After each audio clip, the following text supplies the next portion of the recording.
Hello guys. So இந்த வீடியோவில் நம்ம என்ன பார்க்க போகிறோம் அப்படின்னு பார்த்தீங்கன்னா, இந்தியாவில் இருக்கக்கூடிய ஒன் ஆஃப் த மேஜர் ப்ராப்ளங்களில் ஒன்று ஒபிசிட்டி, எஸ்பெஷலி அமாங் யங்ஸ்டர்ஸ். வயசானவனா கூட எங்கேயோ குண்டாக இருந்துட்டு போகிறோம், விட்றா, இதுக்கு மேலே நம்மளை யார் பார்க்க போகிறா, நமக்கு என்ன இருக்குது அப்படின்னு சொல்லிட்டு ஈஸியாக அதை கடந்து போயிடுவாங்க. ஆனால் யங்ஸ்டர்ஸ், குறிப்பாக சொல்லணும்னா இந்த 15 வயசுலேருந்து 30 வயசுக்குள்ளே இருக்கிற பீப்புள்ஸ் இந்த ஒபிசிட்டினால் ரொம்ப டிப்ரெஷனுக்குள்ளே போகிறாங்க, பயங்கரமான மன உளைச்சல்கள் ஆளாகிறாங்க அப்படின்னு சொல்லிட்டு நிறைய புள்ளி விவரங்கள் சொல்லுது. காரணம் என்ன அப்படின்னு பார்த்தீங்கன்னா, இந்த ஏஜ் குரூப்பில் இருக்கிற பீப்புள்ஸ் மோஸ்ட்லி இருக்கிற இடம் எதுவாக இருக்கும் அப்படின்னு பார்த்தீங்கன்னா, ஒன்று ஸ்டூடெண்ட்ஸாக இருப்பாங்க, இல்லாட்டி ஒர்க்கிங் ப்ரொஃபஷனல்ஸாக இருப்பாங்க.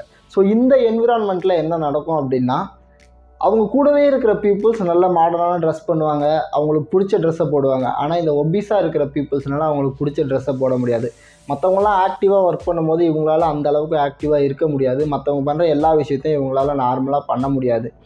ஸோ தட் இந்த விஷயங்கள்லாம் சேர்ந்து அவங்களோட மனசுக்குள்ளே ஒரு நம்ம நார்மலான மனுஷன் இல்லையோ அப்படின்ற மாதிரியான சில தாட்ஸை உருவாக்குறதுனால பயங்கரமான டிப்ரெஷனுக்குள்ளே போகிறாங்க அப்படின்னு சொல்லிட்டு சொல்கிறாங்க. ஸோ இதனால் ரொம்ப டிப்ரெஷனுக்கு ஆளாகிற யங்ஸ்டர்ஸ் என்ன முடிவு எடுக்கிறாங்க அப்படின்னு பார்த்தீங்கன்னா, என்ன பண்ணினாவது வெயிட்டை குறைச்சே ஆகணும் அப்படின்னு சொல்லிட்டு பயங்கரமான டயட்டில் இருப்பாங்க, இல்லை பயங்கரமாக ஒர்க் அவுட் பண்ணுவாங்க. அப்படியும் வெயிட்டை குறைக்க முடியாத சில பேர் என்ன பண்ணுறாங்க அப்படின்னு பார்த்தீங்கன்னா, நிறைய மெடிக்கேஷனுக்குள்ளே போகிறாங்க. ஸோ அந்த மெடிக்கல் ப்ராசஸ் எல்லாம் அவங்களோட உடம்பு ஏற்றுக்குமா, இல்லை இதுக்கெல்லாம் அவங்களோட உடம்பு ஒத்துழைக்குமா அப்படின்னு கூட அவங்க யோசிக்காமல் ஏதாவது ஒன்று பண்ணி வெயிட் லாஸ் பண்ணி ஆகணும் அப்படின்றதுனால நிறைய மெடிக்கேஷனுக்குள்ளே போய் நிறைய பேர் இறந்தும் போகிறாங்க.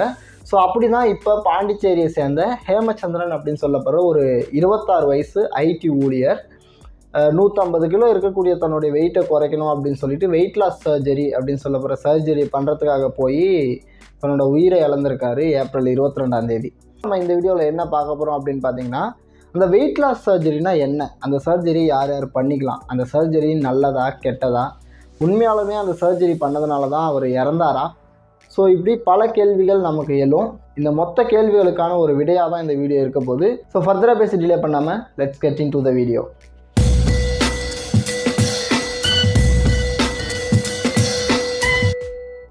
முதல் விஷயம், பேரியாட்ரிக் சர்ஜரி, அதாவது வெயிட் லாஸ் சர்ஜரி அப்படின்னா என்ன? ஸோ வெயிட் லாஸ் சர்ஜரி அப்படின்னு சொல்லும் போதே நமக்கு என்ன தோணுன்னா, நம்ம உடம்புல எக்ஸசிவாக இருக்கிற வெயிட்டெல்லாம் கட் பண்ணி எடுத்துருவாங்க, இல்லாட்டி கொழுப்பெல்லாம் உறிஞ்சி எடுத்துருவாங்க அப்படின்னு சொல்லிட்டு நிறைய பேர் நினச்சிட்டு இருப்பாங்க. ஆனால் இந்த பேரியாட்ரிக் சர்ஜரின்னு சொல்லப்படுறது அந்த மாதிரியான ஒரு சர்ஜரி கிடையாது. ஸோ இந்த சர்ஜரியில் என்ன பண்ணுவாங்க அப்படின்னு பார்த்தீங்கன்னா, நம்மளோட உணவு குழலையும் நம்மளோட ஸ்டொமக் பகுதியையும் கட் பண்ணி சின்னதாக பண்ணிவிடுவாங்க. ஸோ இப்படி சின்னதாக பண்ணுறதுனால என்ன ஆகும் அப்படின்னா, 10 இட்லி சாப்பிட்ற நபரால் 2 இட்லி 3 இட்லி அவ்வளோதான் சாப்பிட முடியும். ஸோ இப்படி ரெகுலராக 2 இட்லி 10 இட்லி சாப்பிடக்கூடிய நபர் 2 இட்லி 3 இட்லி சாப்பிடும்போது நம்மளோட பாடி அதுக்கேற்ற மாதிரி ஓவர் த டைமில் அடாப்ட் ஆகி அதுக்கேற்ற மாதிரியான ஒர்க் அவுட்டெல்லாம் நம்ம பண்ணும்போது வெயிட் லூஸ் பண்ணுவாங்க அப்படின்னு சொல்லிட்டு சொல்கிறாங்க. ஸோ இந்த வெயிட் லாஸ் சர்ஜரி பண்ணவங்களுக்கு ரிசல்ட்ன்றது உடனே தெரிய வராது. இந்த ரிசல்ட் தெரியறதுக்கு குறைஞ்சது 3லேருந்து 4 மாதம் ஆகும் அப்படின்னு சொல்லிட்டு சொல்கிறாங்க.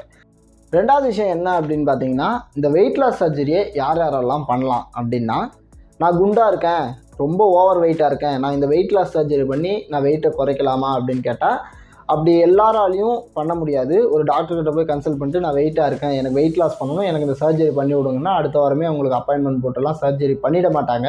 இங்கே வெயிட் லாஸ் பண்ணுறதுக்கு இந்த சர்ஜரியை தவிர்த்து மற்ற விதமான எல்லா விதமான முறைகளையும் ட்ரை பண்ணி அதில் ஃபெயிலியர் ஆனவங்க, அதாவது டயட் இருக்கிறது, இல்லை ஜிம்முக்கு போகிறது, இல்லை தினமும் காலையில் ஓடுறது, இந்த மாதிரி எல்லா விதமான பயிற்சிகளையும் எடுத்து முயற்சி பண்ணி அதில் வெயிட் லாஸ் பண்ண முடியல அப்படின்னு சொல்லிட்டு அதில் ஃபெயில் ஆனவங்களால் மட்டும்தான் இதில் வெயிட் லாஸ் சர்ஜரி பண்ணிக்க முடியும். ஸோ அந்த மாதிரி ஆளுங்களுக்கு மட்டும்தான் டாக்டர்ஸும் அலோவ் பண்ணுவாங்க.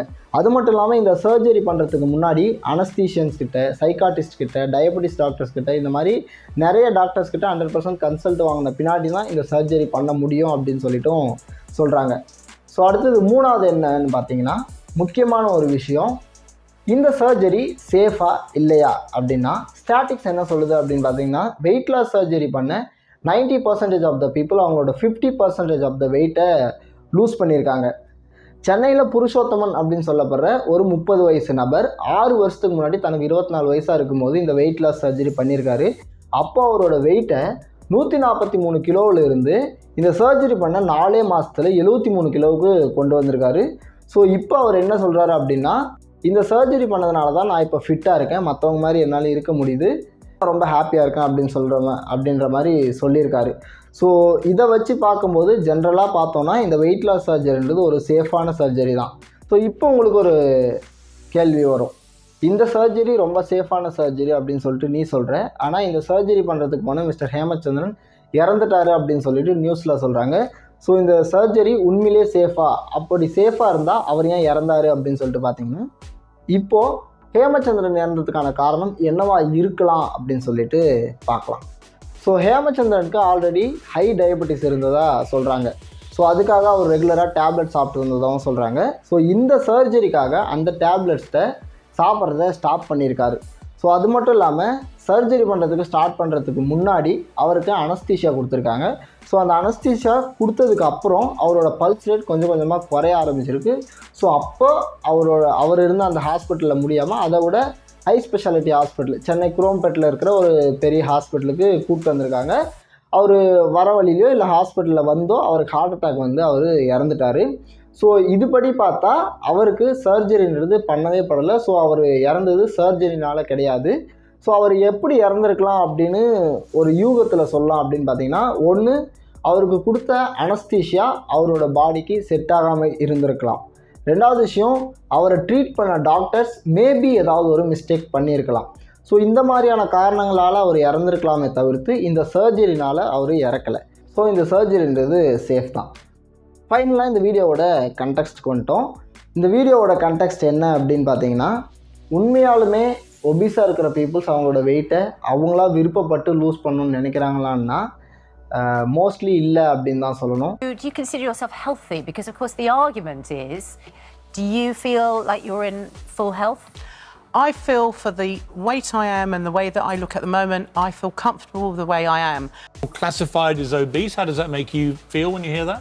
I mean, it doesn't offend me. I think it's how you take on words and labels. I like the term plus size. I feel proud of who I am.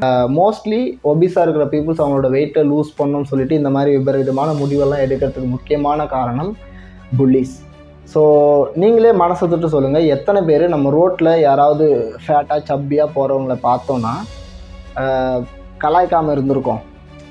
ஏதாவது ஒன்று, யானை போது பாரு, லாரி போது பாரு, பஸ்ஸில் யாராவது போனால் பஸ்ஸுக்குள்ளே ஒரு லாரி போது பாரு, இந்த மாதிரி ஏதோ ஒன்று நம்ம கலாய்ச்சிருப்போம். இந்த மாதிரி சமயத்தில் இப்போ ரோட்டில் யாராவது ஒபிஸான பீப்புள்ஸ் நடந்து போகிறாங்க அப்படின்னா நம்ம ஓரமாக நின்று வேறு ஏதோ பேசி சிரிச்சிருப்போம். ஆனால் அவங்களுக்கு என்ன தோணும் அப்படின்னா, அவங்க நம்மளை தான் பார்த்து சிரிக்கிறாங்க, நம்மளை தான் கிண்டல் பண்ணி சிரிக்கிறாங்க அப்படின்னு சொல்லிட்டு அவங்களுக்குள்ள ஒரு இன்ஃபீரியாரிட்டி காம்ப்ளெக்ஸ் வந்துடும். ஸோ இந்த மாதிரியான இன்ஃபீரியாரிட்டி காம்ப்ளெக்ஸ்னால தான் நிறைய ஒபிஸாக இருக்கிற பீப்புள்ஸ் வெயிட் லாஸ் பண்ணணும்னு சொல்லிட்டு எந்த எக்ஸ்ட்ரீமுக்கும் போக நினைக்கிறாங்க. நம்ம கேங்லேயே ஒருத்தன் இருப்பான், எவனாவது ஒருத்தன் குண்டா, அவனை எவ்வளோ கலாச்சிருப்போன்றது நமக்கே தெரியும். ஆனால் நம்ம அதை சாதாரணமாக அவனை கலாச்சி விட்டு போயிடுவோம். ஆனால் அது அவனை எவ்வளோ ஹர்ட் பண்ணியிருக்கோன்றது அது அவனுக்கு மட்டும்தான் தெரியும். ஸோ அதை இவங்க முன்னாடி நம்ம கெத்தாக இருக்கணும் அப்படின்னு சொல்லிட்டு அவன் எந்த எக்ஸ்ட்ரீமுக்கும் போயிடுவான். ஸோ இனிமேலாவது இந்த மாதிரி ஒபிஸாக இருக்கிற பீப்புள்ஸை பார்த்தா, மச்சான் நீ அழகாக இருக்கடா அப்படின்னு சொல்லி பழகுங்க. அவங்களுக்காக விருப்பப்பட்டு நான் ஒரு பாடி பில்டர் ஆகணும்னு சொல்லிட்டு வெயிட் லாஸ் பண்ணால் ஓகே. ஆனால் இந்த மாதிரி ஒரு மற்றவங்க புள்ளி பண்ணுவாங்க அப்படின்னு சொல்லிட்டு வெயிட் லாஸ் பண்ணுறதுக்காக நிறைய எக்ஸ்ட்ரீமான லெவலுக்கெல்லாம் போய் உயிரை விடுறது இது லாஸ்ட்டாக இருக்கட்டும். ஸோ இனிமேலாவது ஃபேட்டாக இருக்கிற பீப்புள்ஸை பார்த்து புள்ளி பண்ணாமல் இருப்போம். ஸோ இதுதான் இந்த வீடியோவில் நான் சொல்லணும்னு நினச்சேன். மறுபடியும் இதே மாதிரி ஒரு இன்ட்ரெஸ்டிங்கான வீடியோவில் மீட் பண்ணுவோம். அது வரைக்கும் டாட்டா, பை பாய்.